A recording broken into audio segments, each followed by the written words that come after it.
నమస్తే, welcome to 99 TV. Pakistan ఆర్మీలో రా ఏజెంట్లు ఇప్పుడు అర్జెంటుగా సయ్యద్ అసీం మునీర్ గారికి ఈ విషయంలో బెంగటేసుకుంది.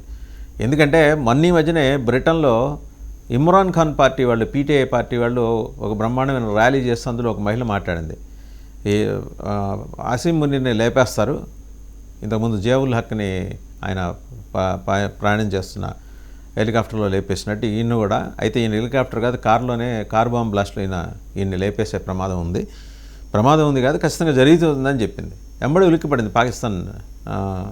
వెళ్ళిపడి ఇస్లామాబాద్లో ఉన్న బ్రిటన్ హై కమిషన్ని పిలిపించి, ఏంటిది కనుక్కోండి, ఆ సెక్యూరిటీ థ్రెట్ ఏంటి, what is that you have information, we're more concerned about our president security. President కాదు, వాళ్ళేంటి ప్రెసిడెంట్ కన్నా ఎక్కువ, ఆయన ఆసిఫ్ అలీ జర్దారీ కన్నా ఎక్కువ, ప్రెసిడెంట్ కూడా ఈయన చెప్పింది చేయాలి కాబట్టి వాళ్ళ సర్వోన్నత నాయకుడు సెక్యూరిటీ గురించి మేము విచ్చలవిడిగా ఆందోళన పడుతున్నాం, అందువల్ల తక్షణం కనుక్కోండి, దర్యాప్తు చేయండి అని. ఆ తర్వాత ఈయన కూడా స్వతహాగా అనుమానం ఎక్కువ సయ్యద్ అసీం మునీర్కి, ఎందుకంటే బేసిక్గా ఆర్మీ మ్యాన్, దట్టు ఒక విపరీతమైన ఛాందస్వాద నుంచి పుట్టుకొచ్చిన వాడు, ప్రతి వాడిని అనుమానిస్తాడు. అందుకనే తనే సర్వసైన్యాధ్యక్షుడిగా ఉండి ఆర్మీకి కూడా ఎవరు చీఫ్ లేకుండా తను బతికున్నంతకాలం తను ఫీల్డ్ మార్షల్గా ఉంటాడు, తను బతికున్నంతకాలం తానే మొత్తం సర్వాధికారి పాకిస్తాన్ మొత్తానికి. పాకిస్తాన్ అనే ఉగ్ర భూమికి సర్వాధికారి. అంటే ఇది పరిపాలనకు సంబంధించి, ప్రజలతో సంబంధం లేదండి. ప్రజలు 90% ప్రజలు కష్టపడి పనిచేసేవాళ్ళు పాకిస్తాన్లో, వాళ్ళకి ఈ ఛాందస్వాదం అదేం లేదు, డెమోక్రటిక్గా ఉంటారు, లిబరల్గా ఉంటారు. సరే, ఈ 10%లో అందులో మళ్ళీ 80% ఉగ్రవాదులే. వీళ్ళేమో యూనిఫామ్ వేసుకుంటే సైన్యం, యూనిఫామ్ తీసేస్తే ఉగ్రవాదులు, పెద్ద కలబోసి పనిచేస్తూ ఉంటారు వీళ్ళు. ఈయనకు అనుమానం వచ్చేసింది, ఏమని, మన ఆర్మీలోనే రా ఏజెంట్లు ఉండుంటారు, ఖచ్చితంగా ఇది రా కుట్రే అని.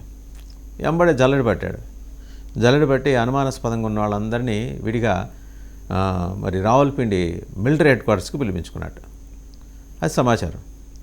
ఆయన చెప్పిన తర్వాత ఎవరో డెప్యూటీలు చేస్తారు. ఆయనకు తెలియంది ఏంటంటే, లేదా ఆయనకు తెలిసినా తెలియనట్టు నటిస్తున్నది ఏంటంటే, పాకిస్తాన్ ఆర్మీలోనే ఆయన మీద తిరుగుబాటు చేయడానికి జనం సిద్ధంగా ఉన్నారు. ఎందుకంటే వాళ్ళ జీవితకాలంలో ఇంకా జనరల్స్ కాలేరు, ఆర్మీ చీఫ్లు కాలేరు ఈయన ఉన్నంతకాలం. ఈ లోపల రిటైర్ అయిపోతారు.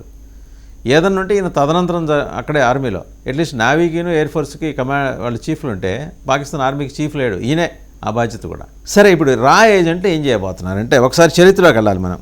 రవీంద్ర కౌశిక్ అని రా ఏజెంట్, ఆయన నబీ అహ్మద్ షాకీర్ అనే పేరు మార్చుకొని పాకిస్తాన్ ఆర్మీలో చేరి మేజర్ స్థాయికి ఎదిగారు. 75 నుంచి 1983 వరకు గూఢచర్యం చేసి చివరికి పట్టుబట్టి జీవిత ఖైదు అనుభవించారు. తర్వాత కృష్ణన్ కుమార్ శ్రీవాస్తవ్ ఇంకొక ఏజెంట్, ఈయన పేరు ఏంటంటే అక్కడికి వెళ్ళిన తర్వాత ఇనాయత్ మాసిష్. ఈయన 1977లో పట్టుకున్నారు, ఈయన 85లో జైల్లో మరణించారు ఈయన. ఇతర ఏజెంట్లు ఏంటంటే సాధారణంగా రా ఏజెంట్లు అక్కడ మరి ముస్లిం పేర్లు లేదా స్థానిక గుర్తింపు తీసుకొని పాకిస్తాన్లో జొరబడతారు. వీరికి శిక్షణలో భాష, మతాచారాలు, స్థానిక సంస్కృతి ఇవన్నీ కూడా నేర్పిస్తారు. ఈయన ఇతరులు చూస్తే పాకిస్తాన్ మధ్యప్రాంతం మిడిల్ ఈస్ట్ నుంచి వచ్చిన వాళ్ళని ఎంగేజ్ చేస్తారు. ఇదంతా ఏంటంటే ఒక్కసారి గుర్తింపు బయటపడితే శిక్షలు చాలా కఠినంగా ఉంటాయి. ఏజెంట్లు తమ మిషన్లో పేర్లు మార్చుకోవడం సాధారణ. రవీంద్ర కౌశిక్, నబీ అహ్మద్ షాకీర్, అలాగే కృష్ణ కుమార్ శ్రీవాస్తవ, ఇనాయత్ మసీహ్, ఇవన్నీ కూడా. ఇంకా మిగిలిన వివరాల్లోకి వెళ్తే కనుక, అంటే ఈ ఏడాది జూన్లో పాకిస్తాన్లో రా ఏజెంట్లుగా ఆరోపణలు ఎదుర్కొంటున్న 10 మందిని అరెస్ట్ చేశారు. అందులో 2 భారతీయులు ఉన్నారు, 8 మంది పాకిస్తానీలు ఉన్నారు. వాళ్ళు ఏంటంటే దీంట్లో పట్టుకున్నదంటే, ఆ 8 మంది పాకిస్తాన్లో భారతీయులు అయితే 2 బహవల్పూర్లో పట్టుకున్నారు. ఎక్కడ మనం ఈ సింధూర్ ఆపరేషన్ క్యారీఅవుట్ చేసి బాంబులు వేసి ఆ ఉగ్ర క్యాంపుల్ని ధ్వంసం చేసింది ఇక్కడే. పాకిస్తాన్ ఫెసిలిటేటర్స్ 6. ఈ స్థలాలు వచ్చేప్పటికి బహవల్పూర్, తర్వాత కరాచీ. దీని పేరు ఏం పెట్టారంటే ఆపరేషన్ ఎల్గర్ అని పెట్టారు. వీళ్ళు ఏంటిట, ఈ రా ఏజెంట్ల పనిన కుట్ర ఏంటంటే, మసీదులు, రైల్వే స్టేషన్ల మీద దాడికి కుట్ర చేశారు వీళ్ళు.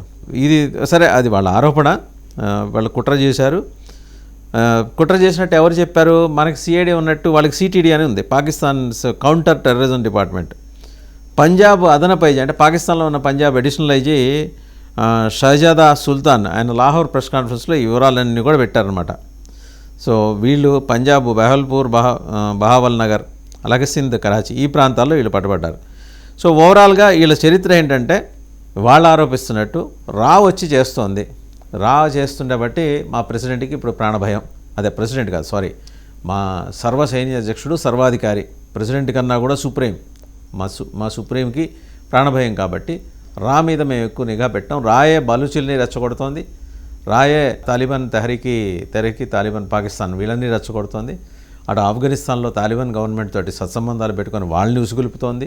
ఇదంతా రాయే చేస్తోంది అని చెప్పేసి వీళ్ళ పాకిస్తాన్లో ఉన్న ఈయన ఫాలోయర్స్ అనుమానం.